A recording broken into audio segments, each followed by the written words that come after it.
me has decades of service to this community in our schools, on the stages of local theaters, and in the studio doing spin and fitness classes. So we can go ahead and get this started. We've talked a little bit earlier, and you weren't born here in Fairbanks, but you did come here at a pretty young age. What brought your family up from New Orleans to Fairbanks, and what do you remember most about that experience of coming here for the first time? So what I remember about that, well, hello everybody, my name is Willie Blackburn, as you know. Okay. It's a pleasure to be here. It's a pleasure to see a lot of friends here. I'm still nervous. I always get nervous, but that edge makes it to where I know that I'm going to get through this. So you probably heard people say, bear with me. So bear with me. Okay. So back to your question. Came up here when I was 14 years old from New Orleans, and my dad was military. So that's how we actually arrived in Fairbanks, Alaska. There is a date, I can remember it clearly. I arrived here January 17th, 1971. It was 60 below in my mind, and there was 70 inches of snow. And we stayed at the Ranch Motel. Now, for those that can remember, yes, clingy pipes and all. We had to, when we arrived, the comfort of, like you see the airport right now, didn't have those luxuries. So they had to drop the ladder down, and we had to walk into the atmosphere, the coldness, running into the building just to get warm. And here it is, a 14-year-old, actually wearing silk socks, didn't know nothing about having bunny boots or a coat to keep warm. So that experience will live with me forever. But the transition coming up here it was a culture shock. It was. Here it is, born from New Orleans, 14-year-old, and that's a whole new different cultural experience coming up here. The main thing that really got to me was the cold weather. That was primarily it. Second of all, I didn't think there was any black people up here at that age, but then I found that there was. There was a community up here, and it made my transition just a little bit more smoother at Lathrop High School. Actually, I first went to Raisin, so I was a Wolverine first. And at the time, for those that can remember, high school was just 3 grades, 10th through 12th. That was it. And so fully 9th grade at Raisin, then Lathrop, and graduated in 74. I mean, the experience was amazing. I won't go into more details in regards to that because I know I can go on and on, but I want to get through these questions. Sounds good. You mentioned your dad being a military man. How did your parents shape the man that you become? That's the foundation of it all. It really is, parents. And I was fortunate enough to have parents that every day they worked hard for what they actually needed to provide for their family. My mom, when she graduated from high school, she became a nurse's aide at Charity Hospital, which was one of the noted hospitals back in the day, but now it doesn't exist anymore. And so that's how my mom and dad met. And then from there, and my dad also, he worked as a porter, and he knew there was something that had to be better for his family, for him especially. And so he joined the military.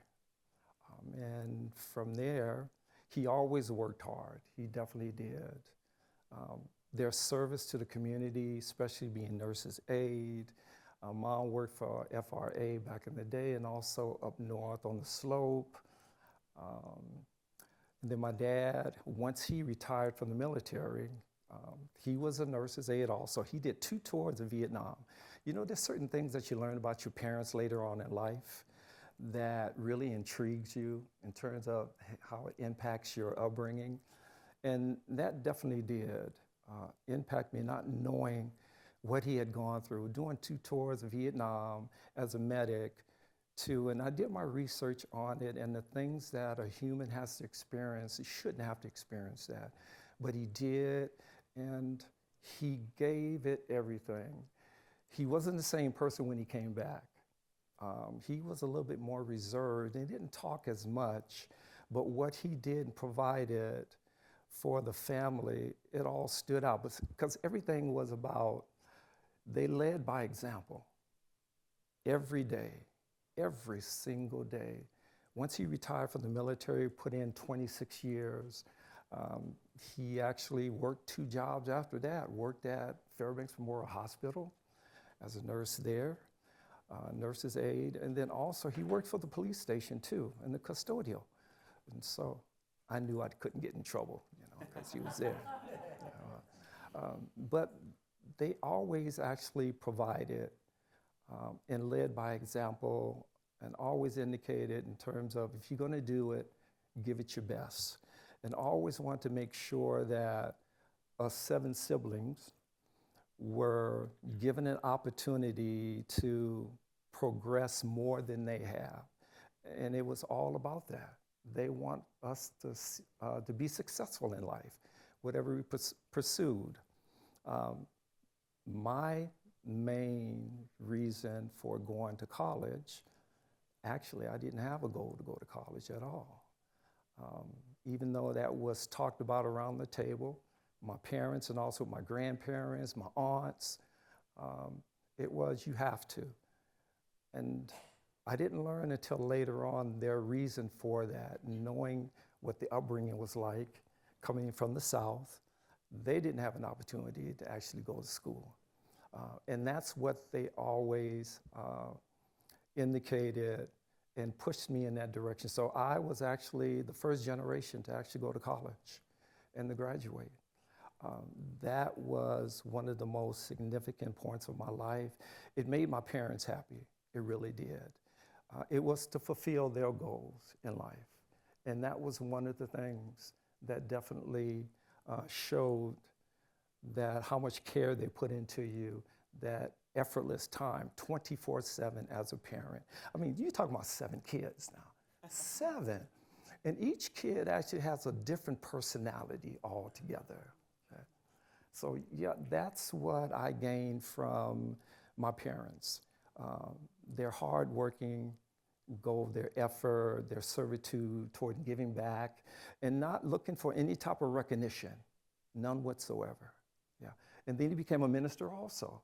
And that actually provided him with a different perspective on life, the belief and knowing that he was put here on this earth, as well as my mom, to serve in a different effort for other folks. Yeah. You mentioned finding your community. What was it like growing up Black as a teenager in Fairbanks in the 1970s? Ooh.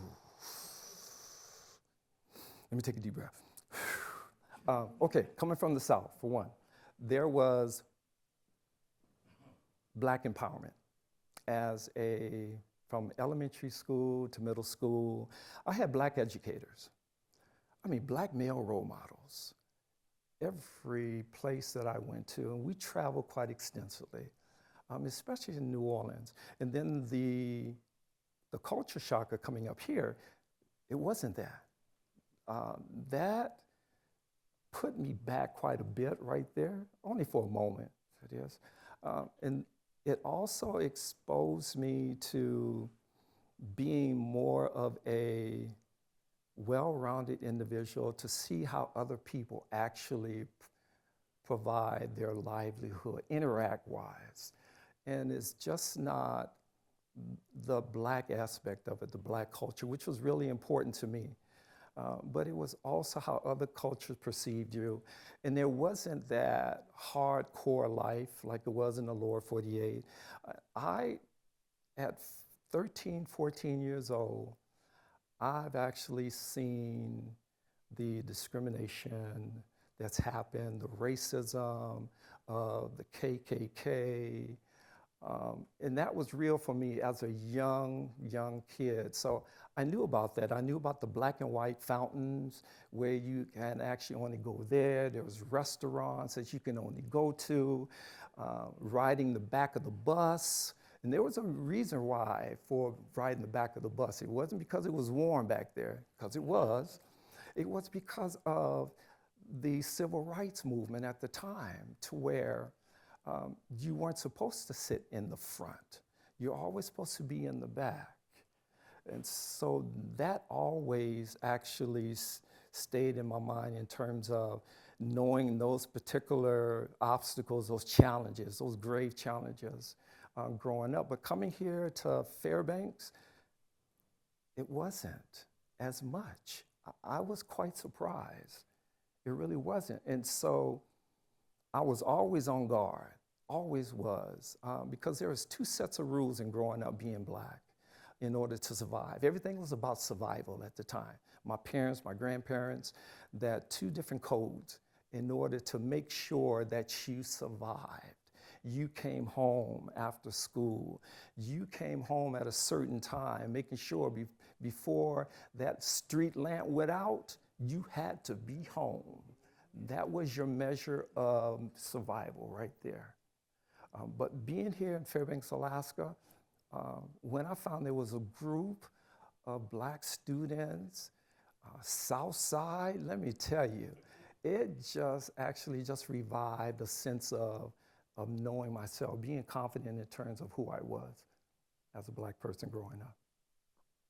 Why did you choose to stay here in Fairbanks once you were done with high school and make it your permanent home? Ooh, I wasn't planning on actually staying here, not really. My grandmother, she flew all the way from New Orleans, and that was her first time, and at the time she was 60 years old, and I was the first that she flew all the way from New Orleans to Alaska to see me graduate. Because your parents always see a potential in you, and regardless of what particular stage that you're at or where you rank amongst your siblings, each individual has a different experience, personality-wise. And my grandmother saw that in me, and she saw it in everybody, but in particular in me. She always pushed me. She was telling my mom when my dad this was his last duty station coming up here. She went to my mom. She said, "You know what? You need to leave him here so I can raise him." And my mom looked at her, and then my mom looked at my dad. And of course, you know, when your grandparents speak, that's like E.F. Hutton. So, and when she spoke, it was hard for my parents to say no to her. But they wanted to actually keep the family and the siblings together for that last journey for my dad. And so that's coming to Alaska amongst my siblings. And my grandmother, she was a force to reckon with.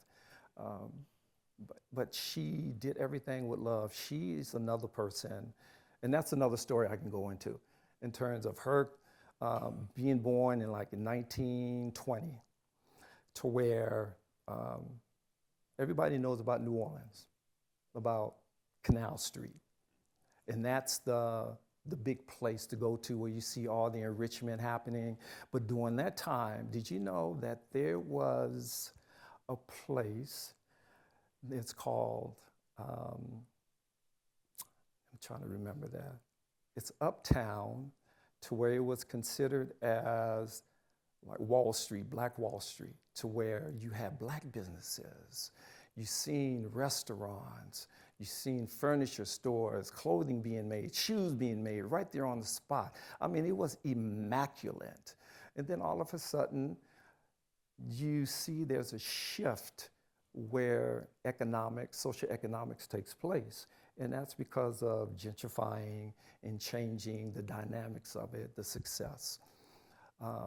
But that was the place where you could see the success of blacks. everywhere that you went. And everybody knew you, especially on my street where I was raised on McCoy Street.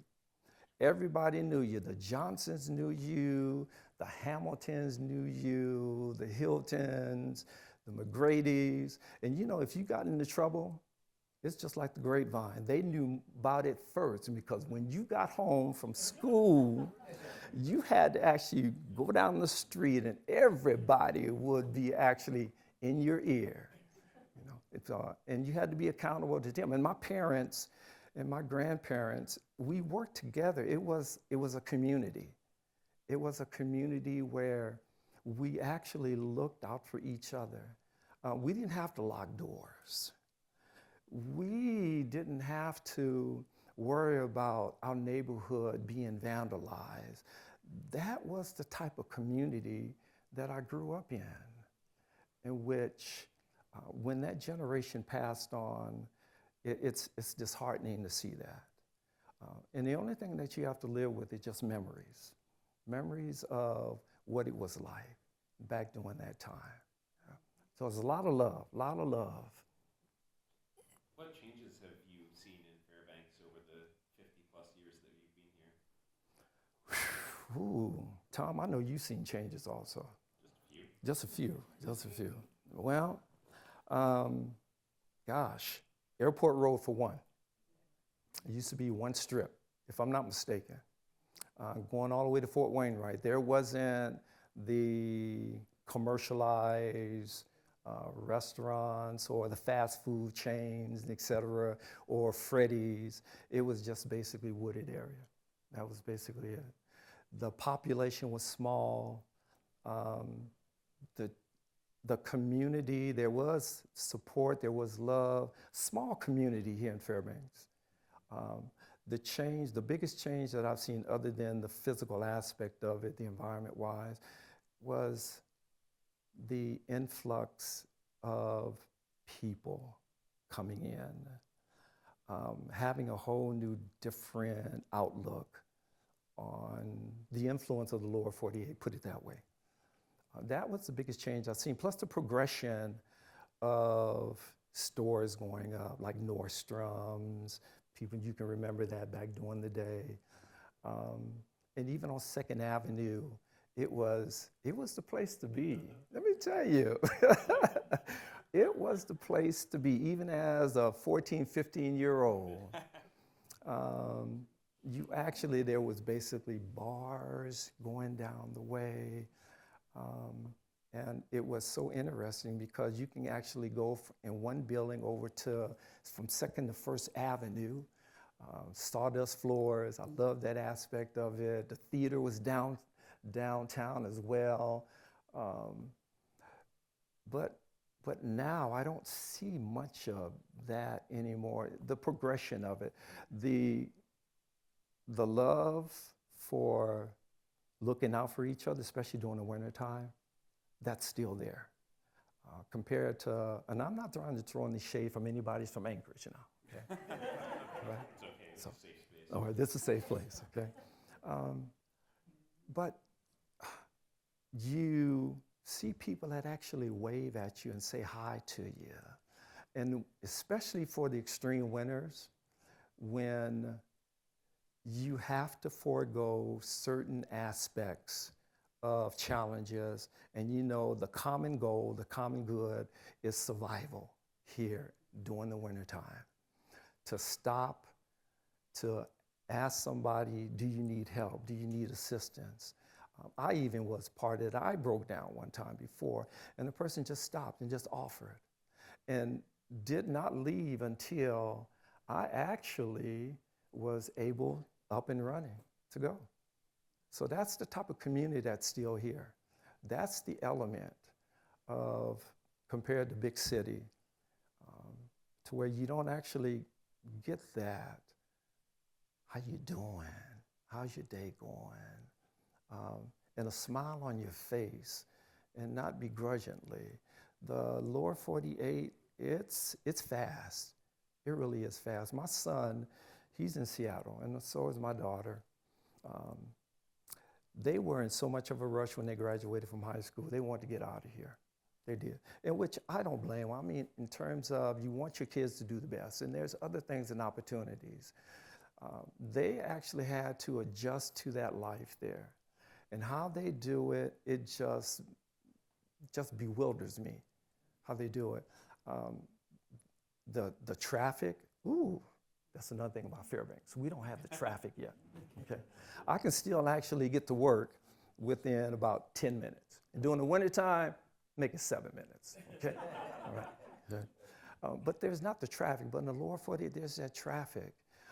And then there's that aspect of road rage that happens too as well. And then the communities, they're beautifully built, structured. But then do they have that neighborhood aspect of it? Maybe a couple do in terms of within that cul-de-sac where they're staying at. But overall, it's not like that.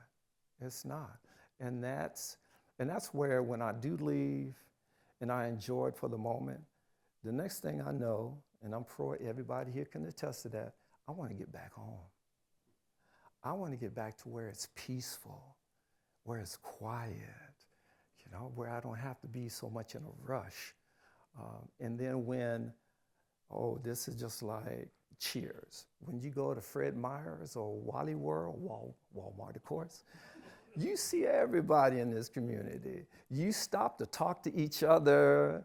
I love that about it. I love that part about the small community here. And being here for 51 years, this community has shaped me. It has. It took some time to really embrace that. But overall, when you establish a family here, you go to school here, you graduate, you come back, and then you find out that it's not as bad as you really think it is, especially at this age, except for this winter now, okay? This winter rivaled 1971, and we were talking about that too, yeah. You've been a counselor now for a couple of decades. What inspired you to become a counselor? Ooh, let me go back to, I never really aspired to be a counselor. When my undergraduate degree was in interior design. And I graduated from Southern University, that's in Baton Rouge, Louisiana, historical Black university. And so when I was getting ready to graduate, I said, and I came back during the summers also. And I did summer jobs. I worked up north on the pipeline. I worked at Nordstrom's, and that's where I met my wife too. That's another story right there. But being a counselor, that wasn't it. And I thought being an interior designer, yes, that's the way it was going to be. And so then when I actually was getting ready to go to grad school, my first job I was offered, there were several jobs, but the first job that was offered was in Kansas. And Kansas is flat, as you know. And during that time, I was asking the recruiter going to grad school, I said, how far am I from the nearest city? And how many blacks are within this confine of this area? He said, you're actually going to be the only black person within a 200 to 300 mile radius. Wow. Oh, yeah. So I said, well, I'll pass on that one, okay? And then I also had an opportunity actually to work on the East Coast, but something just didn't settle well. I wanted to come back home. Mom and Dad were here. My siblings were here too, but basically Mom and Dad. And so when I came back, that right there just made me it's just so comfortable and assuring. There were several jobs I went through. Like I said, I worked up north. I was a manager at Zales Jewelers too. And for some of those, I think I sold maybe some jewelry to you here. Okay. It was a real thing now, okay, at the time. I worked there for about 10 years. And then when I went up north to work, and that's when I had family, there was something missing right there. because when your kids are young, you miss out on those memorable growing years, those young years. And so here was my son, especially my daughter, was about 2 years old, 3 years old, and when gone for just 1 year, it's remarkable. They grow up so quickly. You miss out on their first step or first word that they're saying, or they get in trouble by climbing up, pulling something. And that's what I missed. And so then I gave up that job, and it was pretty lucrative also. Up north, I came back, and I said, well, I'm going to make it either way it goes, because I always have this faith, this belief. You step out on faith. And you know that, and my dad and my mom were like that too, said, something is out there for you. You got to believe. And I definitely did. So when I came back, I had a chance actually to go back to my alma mater, that's Lathrop, as a hall monitor. That was my first. Yes, I did work as a hall monitor. And then after about 2 years, then I had an opportunity to be a special education aide, SPED aide. And that was an enriching experience right there, where you see students that are struggling with life, physical and mental goals compared to the everyday person. And you get a different light of how they actually progress in life. So I did that job for about 2 years, and then one of my counselors, and Ms. Barbara Hall at the time, and also Ms. Colleen Johnston, putting a shout out to y'all out there now. They said, you know what, Willie, you're so good that is with kids. Why don't you actually go back to school? Going back to school was the last thing from my mind. I said, I already did my undergraduate school. And you can relate to that. You know, you just didn't want to go back to school. But there was just something about that part of it when you're being encouraged like that. And then also Ms. Dorothy Jones right there, and also Ms. Juanita Johnson, bless her heart, she just passed away. They were encouraging. They provided the encouragement, you need to go back because there is something in store for you. You may not see it, and I didn't see it, I didn't.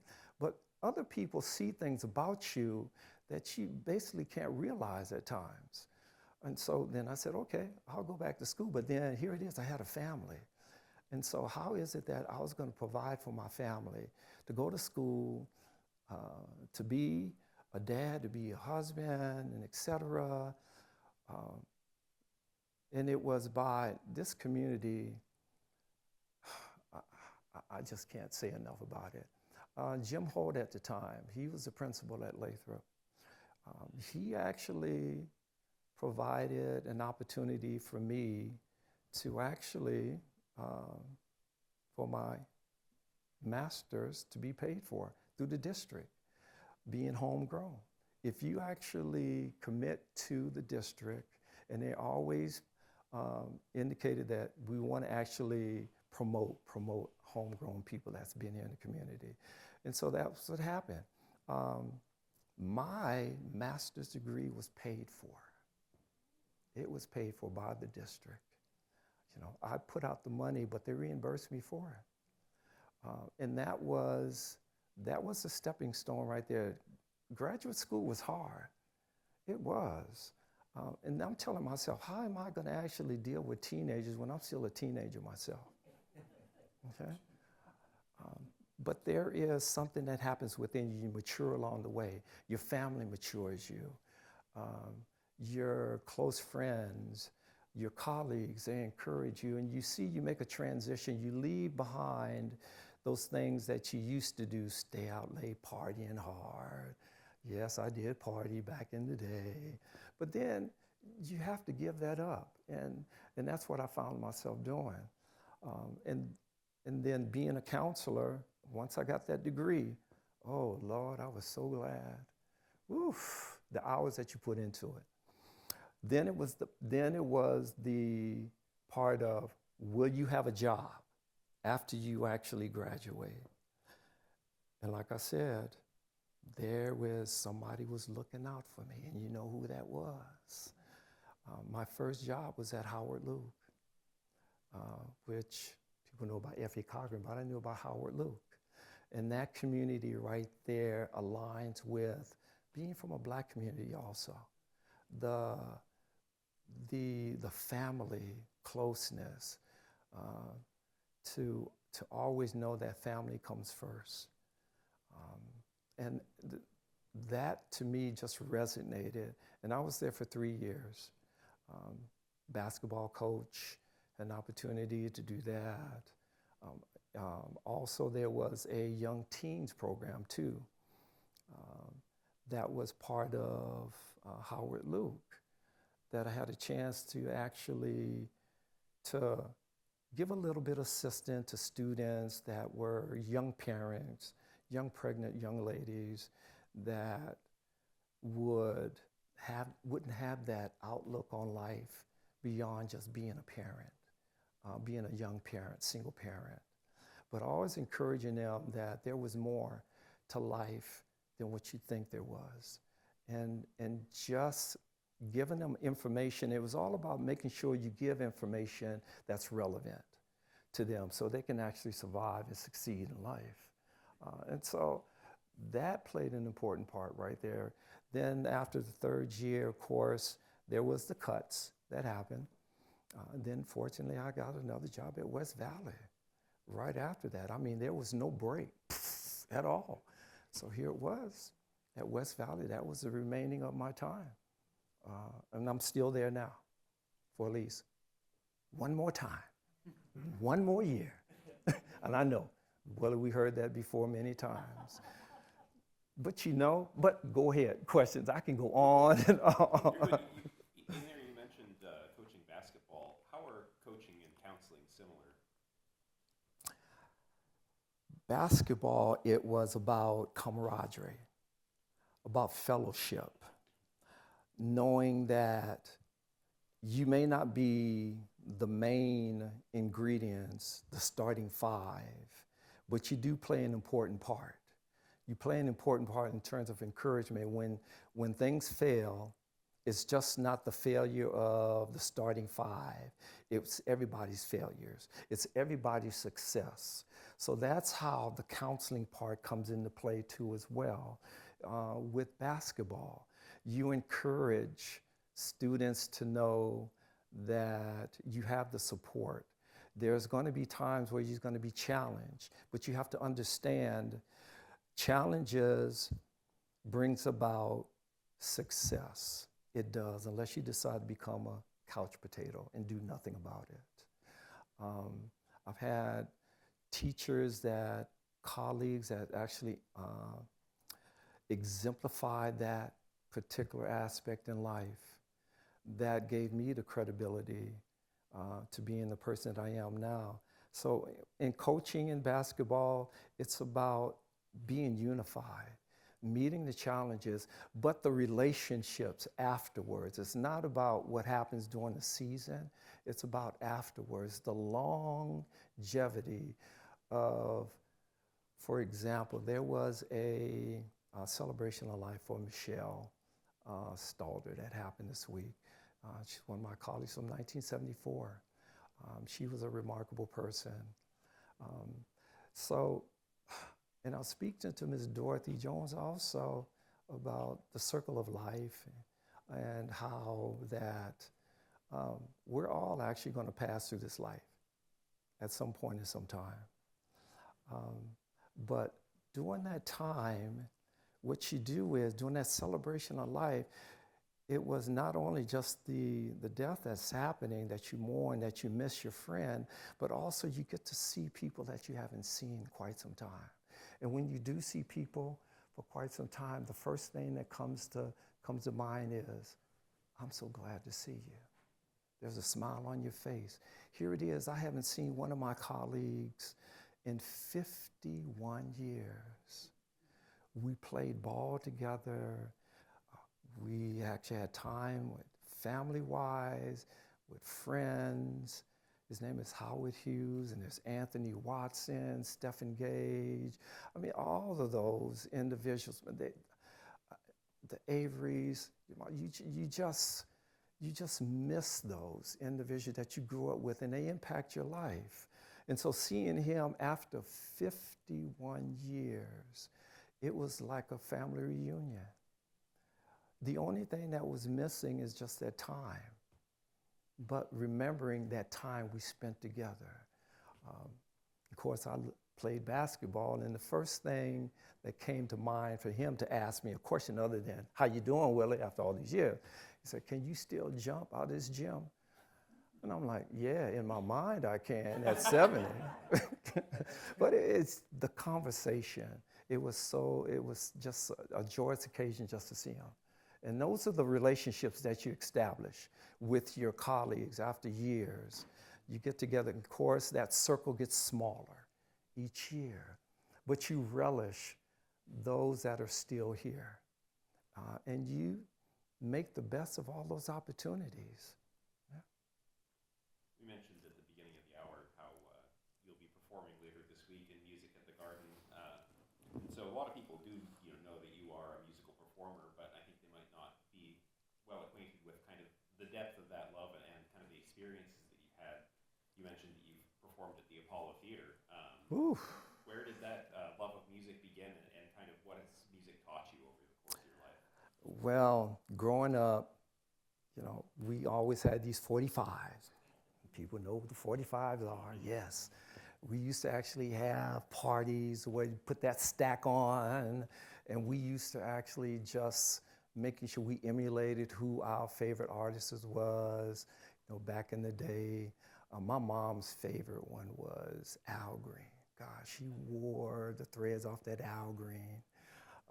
There was the Temptations, there was Diana Ross and the Supremes. We listened to that, and we also wanted to sound like them. And so we used to get together on the streets, underneath the light, the lamp, and we used to harmonize together. And that's how that started. And also in the church too, in the choir. You go into church, you got to be in the choir. You got to give back in some form, in some way, to the church. And so it was the choir for me, in which I enjoyed that part of it. Here it is, a young kid actually crawling underneath the stools, and my parents looking for me and pulling me by my ear and saying, "Hey, you better act right." But that was that experience in terms of singing-wise, part of it. And then as I progressed on, I loved singing. Sister loved to sing also, family did. We get together and we just harmonize. Then there was the part of going out to karaoke. Love karaoke. I used to be the karaoke king at one point in time. To where music is empowering. It is one of the most empowering things that relates to every emotion that you can experience in life. It does.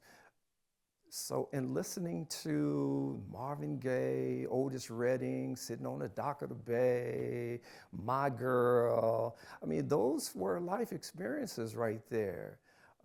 Especially Marvin Gaye, when he talked about today's events, it was actually talked about it back then, those days. It was just a resurgence of talking about socioeconomic conditions during that time.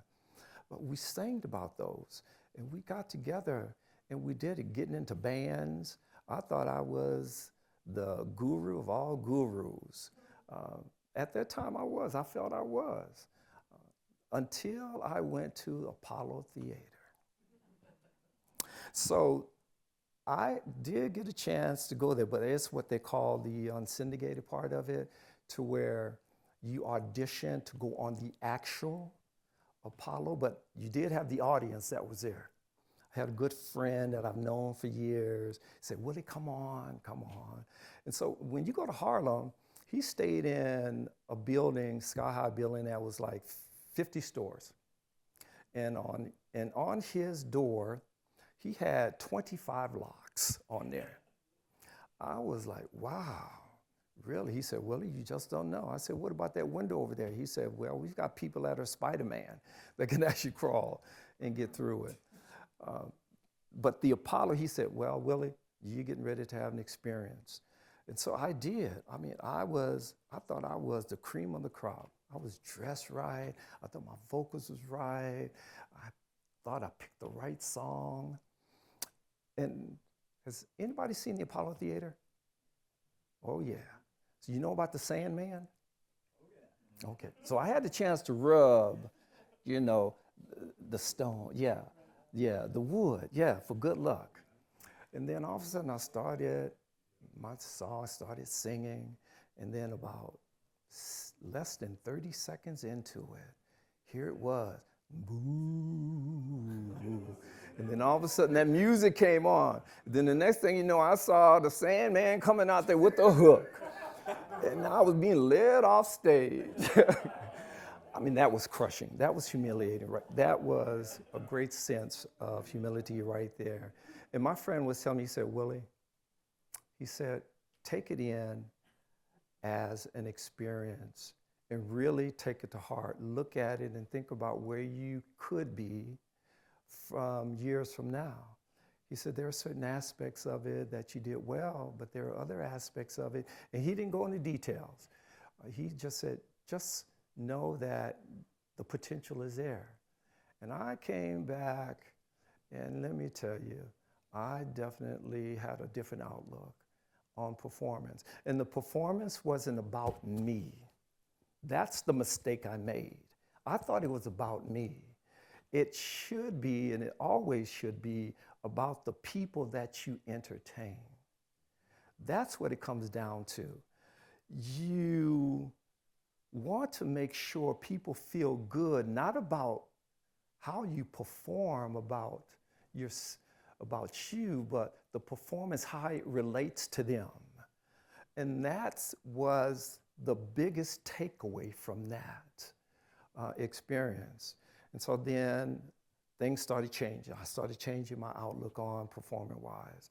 Got together with different musicians here in town, played with a 10-piece section, 6-piece horn section, Noise in the Hood, at the Howling Dog. Oh yeah, those were the days. And there was the Marlin, the Blue Loon, and then Hot Licks doing jazz also. So I had a variety of different experiences, different genres that I experienced. And it developed me into knowing that your performance isn't about you. It's about the people that you're performing for. And even in education as a counselor, it's about the students, the parents, the community that you serve. That's what it comes down to. You always want to make sure you want to provide the right type of service, the right information. The biggest part I took away from my dad in terms of an inherited skill was listening. Listening to understand, not listening to respond, but listening to understand others. That was the biggest takeaway from it. He was such a passionate man, so humbling, to where during his pastoral time, he would actually go to the jails and have service, sit down and talk with young teenagers as well, to give them the support that they need, to know that life could be different for you, but while you're here, make the best of it, make a change in your life. And he always would impart that on me. Listen, Willie, just listen. My grandmother did the same thing also, because I'm a hothead. I was a hothead during high school. I was. You couldn't tell me nothing at all. But there was a part that happened that changed all that. And then when you think about the values that's instilled in you by your parents, your grandparents, and then also by your friends that you make and your colleagues that you come across that help you to develop the person that you are. And that way you're giving back. There is so many times to where I wanted to be a parent. I'm wearing different hats. We all wear different hats in education. Ms. Doris, you wear different hats. You know that. You wear different hats. Grays wear different hats, right? And so I had to learn that I couldn't be a parent, taking that parent role. I had to be a different person and had to listen and understand the struggles that happen with not just students, but with parents also, and grandparents that are providing that support for kids. And there's a change that's happening in the education field that I'm seeing, that it breaks my heart to see what students have to deal with. And I might be getting off topic here. This is your show. Okay. But there's a change, a dynamic change, in how kids are actually being raised. And that was another change that I've seen since I came to Fairbanks also, and how kids are being raised. And sometimes there are certain situations that are out of your control, and you're socioeconomic wise, you're just robbing Peter to pay Paul. And I'm pretty sure you heard of that before, to where you sometimes you don't have the luxury of other individuals that don't have that struggle. And you see them actually doing that day in and day out, to where some cases they're raising themselves all together. Parents having to work 2 to 3 jobs just to put food on the table, clothing, or even to pay that bill that's overdue, or they can't even actually have the opportunity to get the medical service that they need. And to me, medical service, that shouldn't be an option at all. That should be provided to everybody. And I see that from a different light being a counselor. You can't judge. You try not to judge. You see it for what it is, and you try to look at different resources that you can provide for them. Just like with the one student that was a young lady that was being a young parent, being pregnant. She had a life that it was just her and her sister. No parents, none whatsoever. And the sister was, I would say, maybe about 2 or 3 years older than her. That's it. And so you look at that and you see, what can you do to provide some type of service for them, other than the everyday thing of turning your head and saying, oh, well, okay, it'll take care of itself. In some cases, it doesn't take care of itself. You got to put yourself in the position of taking care of them, but you got to take care of yourself too as well. Especially for my fellow educators in here. Education is a hard occupation. It really is. To where you're called to do many things. You are thinking that values are instilled in your kids when they actually come to school, and that may not be the case. You're having to do classroom management at times for them. Mostly not at times, but mostly 70, 80% of the time you do. And how do you actually manage that? You manage that through humility and knowing that, keeping in mind that you were there at that one time, or you could have been there. And you knowing that coming to class, a kid doesn't have anything to eat on an empty stomach, altogether didn't get any sleep. And here it is, that only person that they see is that person at school. School is their safe haven. And when they find that one person that they can actually relate to, that makes the biggest difference in the world, right there for them. And then you don't see them for a couple of years, and then they come back, and surprisingly, they'll say, hey, remember me? You gave me something to eat. You gave me a sounding board when I needed it. That is the biggest compliment, the biggest accolade that I could personally myself could ever receive right there. I don't do it for the accolades. I mean, I've got a lot of them. I received awards for it, but that's not what it's about. It's not. It's about what you can do for your community while you're there. In 51 years being here, it's taught me quite a bit. And when I do get those, people stop me in the store, or even when I travel, say for instance, like in Seattle at the airport, you would never expect to see anybody that you know from Fairbanks, Alaska, but you definitely do. So here it is, you meet somebody, all of a sudden they tap you on your shoulder and say, hey, Mr. B, remember me? I'm like, okay, give me a moment right here. Okay, my mind is kind of coggy right there. But then all of a sudden you remember and they actually start telling you about what you did, and you meet people in the smallest places of the world. Then when you get back home, being back home, it reassures you. Those little bit of compliments right there that you receive assures you in small increments. It doesn't have to be on a big stage. Fairbanks is small, it is. But that smallness has a lot of greatness to it. And when you actually receive those small little compliments, that tells you right there that you've done something right for somebody. And of course, you struggle along the way. I mean, not everybody's perfect. I'm not perfect.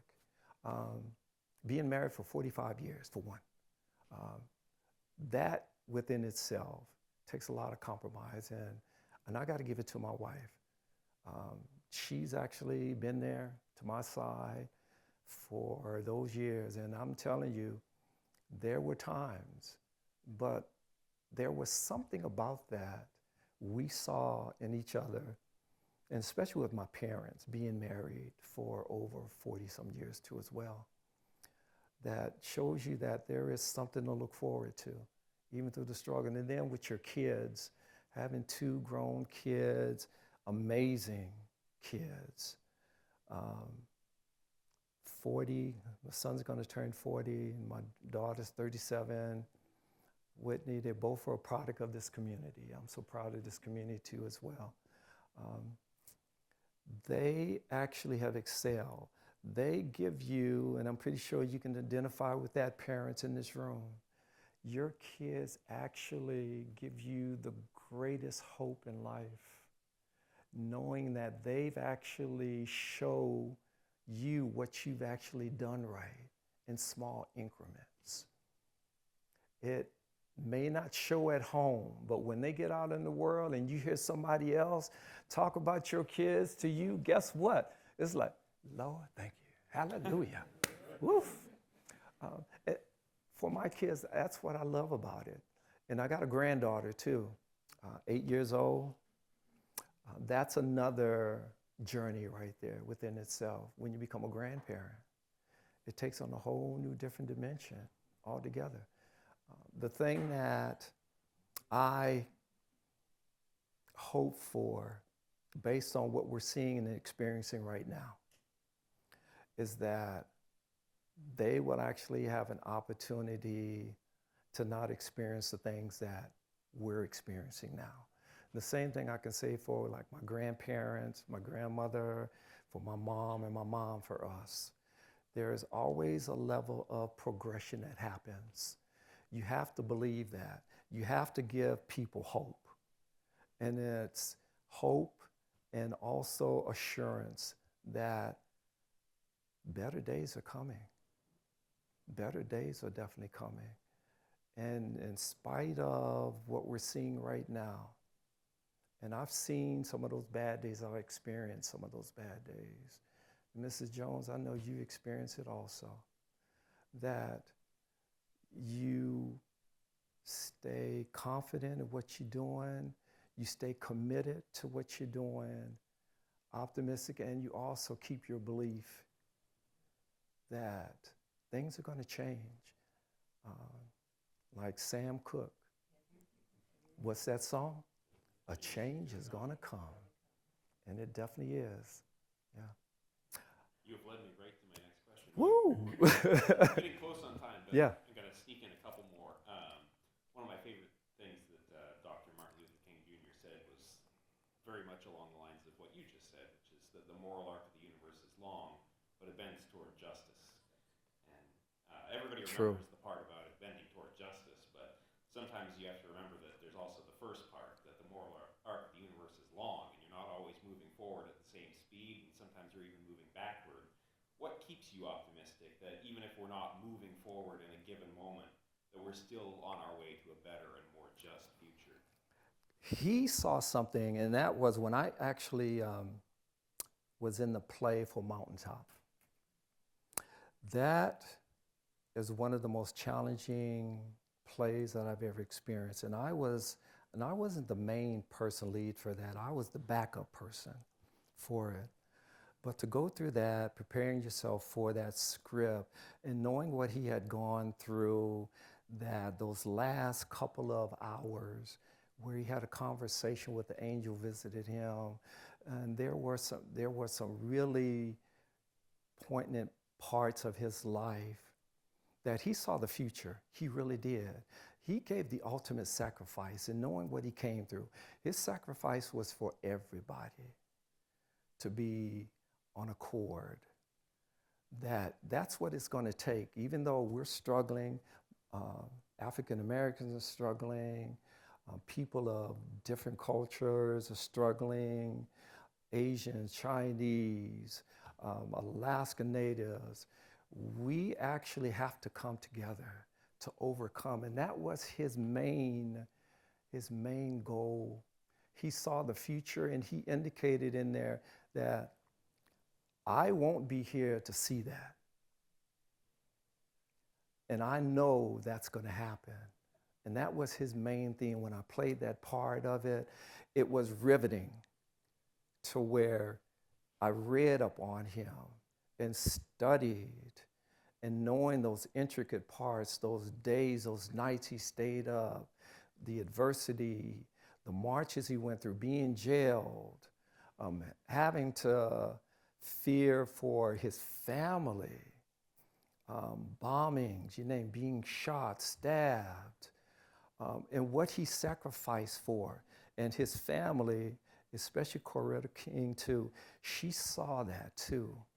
And he gave the ultimate in order to see, knowing that there is a better future on the other side, as he would say, on the other side. He saw that. And we saw some of that. And we are still seeing some of that. But the negativity always has a tendency to overcome the positive aspects in life. But you have to see that there really is a lot more positivity than you think there is. The voices have to be heard according to what he was saying. Doing it. You have your part. You have to be willing to step up. You have to pass the baton. I don't care who it is in this world, where you're from, what age you are. The baton is for you to pass it on to the next person, because that's what's going to actually create us to overcome and to unify ourselves, to be what we can be. That was his main theme. I cried playing this part. I never knew as much, and it rivals with my upbringing, with my dad, my mom, how we always struggled too as well at point in time to make ends meet. But you know, you have that belief, and you have that unification, that relationship, that family that you have to depend on. I've got neighbors that I just love the dickens out of them. In the neighborhood where I never thought I would be there, to where basically in that neighborhood on Hilton, a lot of my colleagues are there from when I graduated from that street, their parents. And my neighbors, they have different outlooks on life, as everybody do. They have different experiences, different ways of seeing things. But you know what? We have a civil conversation to where we can talk with each other, not at each other, to understand and appreciate where we're from. The wintertime, I didn't have to plow my driveway. My neighbors do that for me. Did I ask for them to do that? No, I didn't. They do it out of the kindness of their heart. They really do. And wanting to pay them, they said no. So what Deborah does, she bakes banana bread. You know? And that's what they love. They'll take that. They won't take anything monetary. And we look out for each other. When they're gone on vacation, they'll send me a text, indicate, hey, Will, I'm gone. Would you look out after my house for me? And then when I was gone this year for my operation, the wife was here basically by herself from December until March. I was in Seattle, so it was just her basically. The neighbors, first thing they said, anything that she needs, just to let her know to call. That's the type of community we have here. That's what reassures me right there, that the change is happening. It may not happen in big monetary ways, but it's small increments, small steps that happen. Thanks so much. We're about out of time. You picked a great winter, by the way, to be out of town. Yes, I did. No, according to my wife, she said, But thanks so much, Willie, for all that you've done for our community and continue to do. And if we could give a round of applause to Willie Blackburn.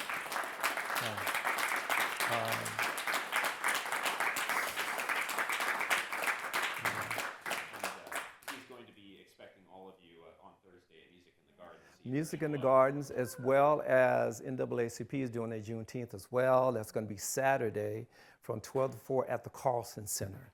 So please, please come and enjoy yourself. Our band will be there performing too from 12:30 to 1:30. But overall, there's a lot of vendors, a lot of booths, community-wise. That's where it needs to happen right there. Support us, support each other. That's there for that. I'd like to give a shout out to my nephew right there. You make me so proud. You really do in terms of what you're doing. That's the future right there that's coming up. I'm so proud of him. And also to everybody here in the room that came out. I really do appreciate that. I appreciate Michelle Bartlett. To me, when she mentioned this to me, and I'm just going to real quickly, because I know we got to wrap up. When she mentioned to me about an unsung hero, I just couldn't, I can't phantom that. I can't, because I just do things just to do it. I do it not for that recognition. But when she said that, and I had to think about that quite a bit. And then it came to the realization of what I'm seeing right here. What I see when I'm at school as a counselor, when I see when I'm performing, what the impact has been on this community. That gives me so much grace and gratitude for you, for recognizing me to know that my small little part, and that's what I want to be known for. That's my legacy right there, is that I give people hope and assurance that everything's going to be all right. And I always say, one more time. Give me just one more time. That's all I need. And if I make it that one more time, give me another time. And then another time. Okay? And my love goes out to everybody. I appreciate y'all very much. My applause goes to you.